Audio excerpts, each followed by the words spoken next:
Everyone's waiting right now. And I understand why. Waiting feels like the smart move, the cautious move. But here's what nobody's telling you. Waiting is still a decision, and every decision has consequences. Now, the market's noisy. Rates move, headlines get loud, so buyers freeze. They wait for the right time, the right rate, the right sign, and that feeling, that pause, it feels protective, logical, even responsible. But let's slow down and look at what's actually happening when you wait. Because the question isn't, should I wait? The real question is, what are the actual consequences of waiting? And are you making that choice with clear information or just reacting to the uncertainty? Here's what most buyers don't think through. Waiting doesn't eliminate risk, just moves it. When you stay on the sidelines, a few things are happening in parallel. Home prices in most markets don't pause while you wait. A home priced at $375 today appreciates at a modest 4% annually. Next year, that's $390,000. That's $15,000 you didn't save. That's $15,000 more you need to bring to the table. Now, your rent payment every single month is building someone else's equity, not yours. There's no balance sheet entry for it. It's a sunk cost, and it compounds every month you stay. And the rate you're waiting to drop, that's not a strategy, that's a guess. Rates move based on forces that no buyer, lender, or economist can predict reliably. Waiting for the perfect rate while prices climb often costs more than the rate you're trying to avoid. Now, none of this means you should rush. I want to be clear about that. The goal isn't to push you into a decision.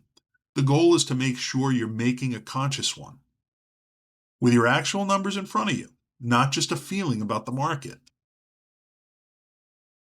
So, how do you actually make this decision? Well, you start with your situation, not the headlines, not what your coworker did, not what rates were doing 6 months ago, but your situation. Is your income stable? Are you planning to stay in this area for at least 3 to 5 years? Is your household situation settled enough to take on a 30-year commitment? Now, those aren't soft questions. They're the foundation of whether a home purchase actually fits your life right now. Then you want to look at your financial picture, honestly. What does your lender approve you for? And more importantly, what does your budget actually support? Now, those two numbers are often very different. A lender evaluates whether they're willing to extend credit. You need to evaluate whether you can make that payment comfortably for the next decade while still living the life you want. After that, you look at what's actually available to you, not just the rate, but the full loan structure, the term, the program. What happens if rates rise, if your income shifts, if life changes? There are more options than most buyers realize, and the right one isn't always the most obvious one.